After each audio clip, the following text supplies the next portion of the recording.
Halo para pembaca Airspace Review. Kita jumpa kembali di channel Airspace Review. Kabar bahwa ketertarikan Indonesia akan kapal perang jenis fregat kelas Iver Hiltwold buatan Denmark menjadi kenyataan kian dekat.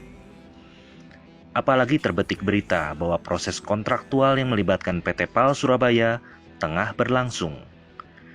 Pihak Odense Maritime Technology atau bagian dari Odense Skibsfart Denmark selaku pembuat fregat kelas Iver Hiltwold ini memang menjanjikan alih teknologi yang signifikan. Diharapkan kedepannya PT PAL akan mampu membangun sendiri kapal perang jenis fregat atau yang dalam nomenklatur TNI AL disebut perusak kawal rudal. Pengadaan kapal perang jenis fregat memang masuk dalam program untuk memenuhi kebutuhan pokok minimum atau Minimum Essential Forces TNI. Pengadaan fregat kelas Iver Hiltwold merupakan langkah lanjutan guna melengkapi PKR kelas Sigma atau fregat Sigma 10514 atau yang dikenal dengan kelas Marta Dinata, di mana 2 unit sudah dimiliki TNI AL saat ini, yaitu KRI RE Marta Dinata dan KRI I Gusti Ngurah Rai. Dalam program pemenuhan MEF, pengadaan kapal perang jenis fregat ditujukan untuk mengganti 6 unit fregat kelas Ahmad Yani yang sudah tua.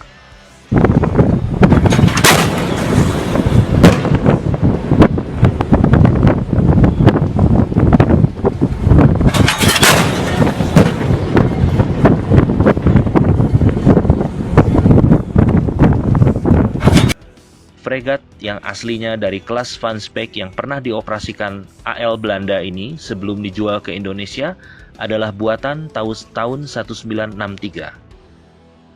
Dari segi kapabilitas tempur dan bobotnya, Iver Hiltwold jelas merupakan sebuah lompatan cukup besar bagi TNI AL. Baik kelas Ahmad Yani maupun kelas Marta Dinata, keduanya berada di kisaran bobot tempur 2000-an ton. Sementara Iver Hiltwold bermain di bobot sekitar 6.000-an ton. Persenjataan yang bisa diusung Iver Hiltwold pun lebih banyak ketimbang kelas Ahmad Yani maupun kelas Marta Dinata. Fregat kelas ini sendiri dibuat atas pesanan AL Denmark yang mengoperasikan 3 unit, yang dinamakan Iver Hiltwold, Peter Willemoes, dan Niels Juel. Dengan panjang 138,7 meter dan lebar 19,8 meter, sosok fregat kelas Iver Hiltwold ini memang tergolong besar untuk kapal perang jenis fregat. Meski demikian, kapal ini mampu melaju hingga kecepatan 30 knot. Daya jelajahnya pun cukup jauh, yaitu sekitar 17.000 km pada rentang kecepatan jelajah sekitar 18 knot. Fregat kelas Iver Hiltwold berfungsi utama sebagai fregat anti serangan udara, kendati bisa pula menjalani pertempuran anti kapal selam, serta tentunya kemampuan bertempur dengan kapal perang lain. Persenjataannya meliputi sepasang meriam Otto Melara kaliber 76 mm, kanon penangkis rudal jenis Millennium Gun kaliber 35 meter buatan Oerlikon, rudal anti kapal Harpoon, serta torpedo anti kapal MU-90 buatan Eurotop dan tentunya rudal pertahanan udara.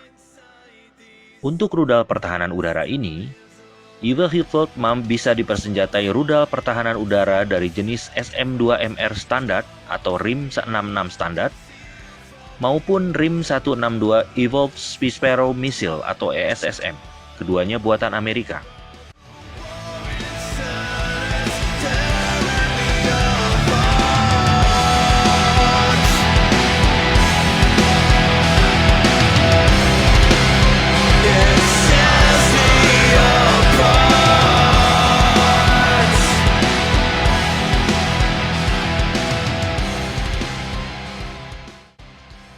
Rudal Harpoon dan torpedo MU-90 diluncurkan dari tabung peluncur di bagian atas lambung kapal.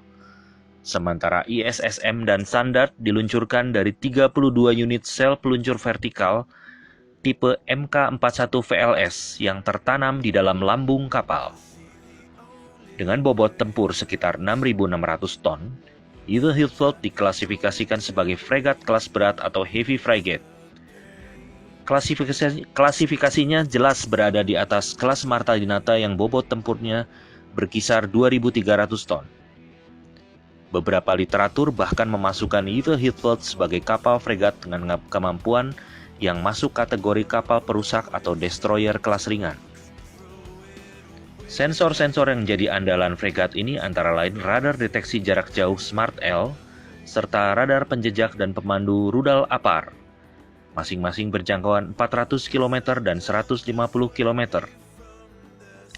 Selain kedua radar buatan Thales Nederland itu, masih ada radar surveillance jarak jauh Scanter 6000 buatan Terma, Denmark. Sedikit catatan, radar tipe Scanter ini bukan barang baru buat TNI AL. Kapal-kapal perang jenis KCR-60, kapal cepat rudal, buatan PT PAL, juga dilengkapi Scanter dari tipe yang lebih kecil, yaitu Scanter 4603. Harus diakui, faktor harga memang salah satu yang membuat Indonesia tertarik pada Ever Hilfeld. Pihak OMT selaku pembuatnya bisa menekan harga antara lain berkat desain lambung Ever Hilfeld yang bersifat modular. Beberapa modul lambung fregat ini sama persis dengan modul lambung kapal perang kelas Absalon yang juga buatan Denmark.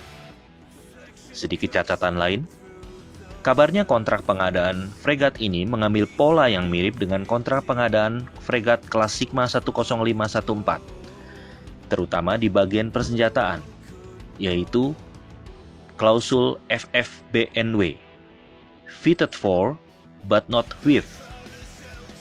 Artinya semua sistem baik hardware maupun software sudah dipersiapkan untuk senjata-senjata pilihan TNI AL. Namun pengadaan senjatanya sendiri belum termasuk dalam kontrak pengadaan kapalnya.